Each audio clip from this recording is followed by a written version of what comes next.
తెల్లవారే వెలుగు రేఖలా పచ్చ పచ్చ పచ్చి మట్టి బొమ్మలా అల్లి బిల్లి వెన్న పాల నురగలా అచ్చ తెలుగు ఇంటి పూల కొమ్మలా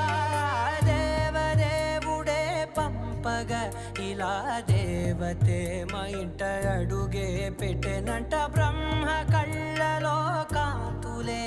మా అమ్మలా మా కోసం మళ్ళీ లాలి పాడేనంట.